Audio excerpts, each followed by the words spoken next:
بسم الله الرحمن الرحيم الحمد لله رب العالمين والصلاة والسلام على أشرف الأنبياء والمرسلين نبينا محمد وعلى آله وصحبه أجمعين. Donc, on s'est arrêté. Donc, on continue notre série de cours sur la jurisprudence du mariage et de la compagnie entre les époux de Cheikh Souleymane Al-Hayali. Donc, on a vu juste avant le cours d'avant, on a vu les piliers du mariage. Et là, on va commencer les conditions du mariage. Donc, les piliers, on a vu que c'était deux grands piliers. Le premier, la présence de l'époux et de l'épouse. Donc on peut pas s'imaginer un mariage sans époux et épouse, c'est pas possible. Et deuxième pilier, la demande et l'acceptation dans l'assise du contrat de mariage. Donc en ce qui concerne les conditions, donc Cheikh Souleymane dit les conditions du contrat de mariage pour qu'il soit valide. Première condition, préciser les époux. Et ça, on l'a vu ça. C'est-à-dire le fait de préciser les époux, comme on l'a vu, clairement, soit en le montrant du doigt, ou bien en le nommant. Je te marie ma fille Aïcha, par exemple. Ou bien il dit je te marie ma fille celle-là, et il la montre. Il la précise s'il a plusieurs filles. Sinon, c'est pas valide, comme on avait dit. Pareil pour l'homme. Que les deux époux soient précisés dans l'acte pour que ce soit validé. Deuxième condition, la satisfaction des deux époux. Ça aussi, c'est une condition de la validité du contrat de mariage. Donc, pour que le contrat soit valide, il faut absolument que les deux époux soient satisfaits et d'accord. Si un des deux n'est pas satisfait, on n'est pas d'accord, le mariage est invalide. Par exemple, par rapport à l'époux, ou bien le prétendant, admettons que le prétendant, il peut pas assister. Il dit par exemple, il confie la responsabilité à quelqu'un d'autre que lui pour le marier. Il lui confie une délégation, il lui donne une délégation. Il lui dit, moi, je te donne la responsabilité de me trouver une femme et de me marier. Tu as le droit de faire ça. On a le droit de faire ça. En islam, de donner la responsabilité, de confier cette responsabilité à quelqu'un d'autre que nous. Et c'est lui qui va, qui nous marie à notre place, à la place de l'homme. Donc cette personne-là, à qui a été confiée cette responsabilité, trouve une femme, etc., se met d'accord avec le tuteur. Donc après le tuteur, lors de l'assise du contrat de mariage, il dit à cette personne-là, à qui a été confiée cette responsabilité, à la place du prétendant, il lui dit, je te marie ma fille un tel. Donc à qui a été confiée la responsabilité, il lui dit quoi? Il dit, j'accepte. Donc après le mari, c'est-à-dire le prétendant, lorsqu'il apprend ça, on lui dit que la personne, elle lui dit, moi je t'ai trouvé une femme, etc. C'est elle est comme ceci, elle est comme cela. L'époux, il dit non, moi je suis pas d'accord avec une femme comme ça. Je suis pas d'accord. Il n'est pas satisfait et il veut pas. Ici, l'acte est invalide. Le mariage est invalide. Et pareil pour le contraire. Par exemple, le tuteur de la femme dit à un prétendant, je te marie ma fille un tel. Et le prétendant dit j'accepte. Sans l'accord, sans la satisfaction de sa fille. Ou bien de la femme concernée. Elle n'est pas satisfaite, elle ne veut pas cet homme. Pareil, le mariage est invalide. Qu'elle soit la femme, qu'elle ait connu le mariage auparavant, puis elle a été divorcée, et on la remarie sans son consentement, ou bien qu'elle soit vierge. Comme on l'a vu dans les cours précédents. On a ramené les hadiths sur cela. Lorsque la compagnon Khansa al-Ansariya, elle a été divorcée, puis son père la remaria avec un autre homme sans son consentement. Donc cette sahabia, elle est partie voir le prophète sallam. Elle a dit au messager d'Allah, mon père m'a remarié sans mon consentement. Donc le prophète sallam, lorsqu'il a entendu ça, il a annulé le mariage. Ça, c'est la deuxième condition.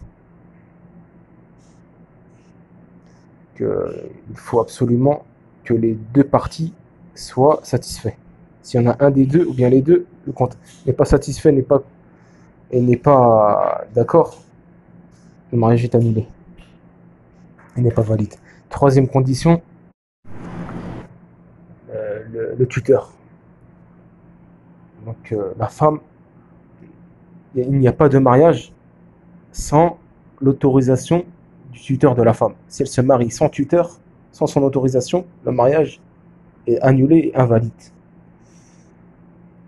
Malheureusement, en cette époque, beaucoup de cas augmentent par rapport à ça.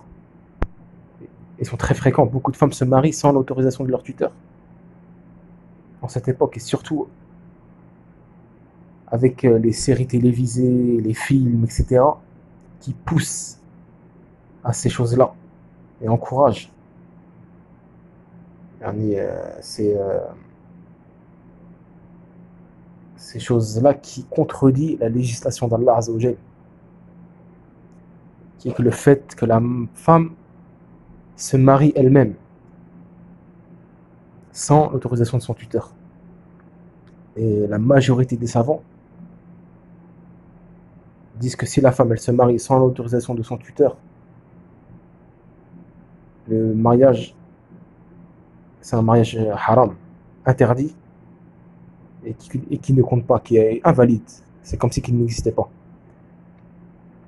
Et elle prend des péchés. Car Allah dans le Coran, lorsqu'il parle du mariage, il s'adresse aux tuteurs, aux hommes. Il s'adresse directement aux hommes et non aux femmes en ce qui concerne le mariage. Comme il dit dans le Coran, Azza wa Jal, il dit: et ne donnez pas d'épouse aux associateurs tant qu'ils n'auront pas la foi. Donc là, Allah il s'adresse à qui? Aux hommes. Et ne donnez pas d'épouse, c'est-à-dire vos filles, etc., aux associateurs tant qu'ils n'auront pas la foi. Ne les mariez pas à eux. Donc là, il ne s'adresse pas aux femmes. Allah ici, il s'adresse directement au tuteur, à l'homme. Aussi, dans un autre verset, il dit: mariez les célibataires d'entre vous et les gens de bien parmi vos esclaves, hommes et femmes. Mariez les célibataires d'entre vous. Et là, il s'adresse aux hommes. Mariez-les célibataires, que ce soit homme ou femme. Donc là, la femme, il ne dit pas que la femme se marie elle-même. Il dit mariez-les.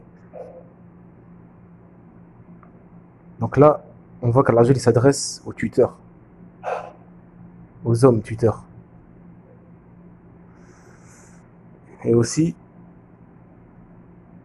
le mariage à l'époque du prophète sallam se faisait par le biais du tuteur. L'homme allait voir le tuteur et demander l'autorisation. Et c'était le tuteur de cette femme qui l'a mariée, si elle était satisfaite. Comme Aïcha le dit, Aïcha elle dit quoi? La femme du prophète sallam, elle disait à l'époque du prophète sallam, l'homme demandait en mariage le tuteur de la femme et lui donnait la dot et se marier avec elle. Donc elle dit quoi? Aïcha, elle raconte comment se passait le mariage à l'époque du prophète sallam. Elle disait que l'homme demandait en mariage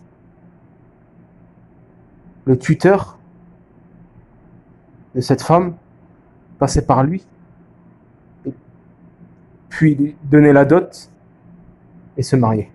Elle n'a pas dit qu'à l'époque du prophète, les hommes allaient directement voir la femme et qu'elle se mariait toute seule, sans présence de son tuteur et sans son autorisation. Mais elle a dit que l'homme se mariait avec la femme à l'époque du prophète par le biais du tuteur et son autorisation. Et ça, c'est dans le Bukhari. Donc le mariage à l'époque du prophète sallallahu alayhi wa sallam sans tuteur n'existait pas. Cette manière-là n'existait pas à l'époque du prophète sallam. Et Aïcha elle rapporte d'après le prophète sallam dans un hadith, le prophète sallam il dit: celui qui innove dans notre affaire-ci, c'est-à-dire notre religion, une chose qui n'en fait pas partie, alors cette chose est rejetée. Celui qui innove dans notre affaire-ci, une chose qui n'en fait pas partie, alors cette chose est rejetée. Et le fait de se marier sans le tuteur de sans l'autorisation du tuteur de la femme, c'était quelque chose qui n'était pas connu à l'époque du prophète sallam, donc c'est rejeté, comme on vient de le voir dans le hadith. Celui qui innove dans notre affaire-ci une chose qui n'en fait pas partie, alors cette chose est rejetée. Et cette chose-là ne faisait pas partie à l'époque du prophète sallam. Le fait que la femme se marie sans tuteur, sans autorisation. Le prophète sallam aussi, il dit dans le hadith, la nikaha illa biwali. Il n'y a pas de mariage sans tuteur. Il n'y a pas de mariage sans tuteur. Le prophète sallam, ici, il dit que le mariage légiféré, il doit absolument se faire par le biais du tuteur de la femme. Donc, il n'y a pas de mariage dans la législation islamique qu'à travers, par le biais d'un tuteur. Donc, cela prouve que le mariage sans tuteur est invalide et nul. Le prophète sallam aussi, il dit dans un hadith, quelconque femme se marie sans l'autorisation de son tuteur, son mariage est nul, son mariage est nul, son mariage est nul. Et si ils ont consommé le mariage, donc elle a la dot.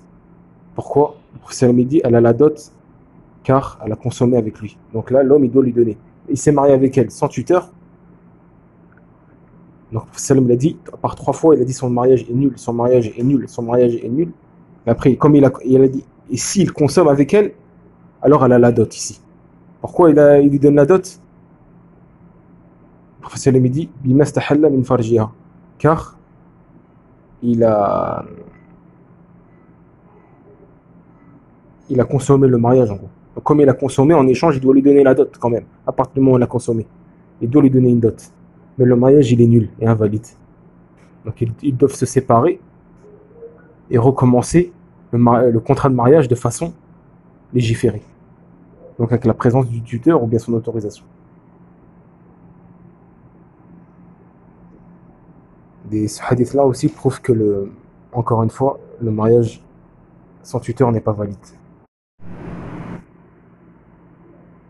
Donc maintenant, on va voir qui peut être le tuteur de la prétendante. Qui peut être le tuteur de la prétendante et qui est plus en droit d'être tuteur, qui est prioritaire dans le tutorat de la femme.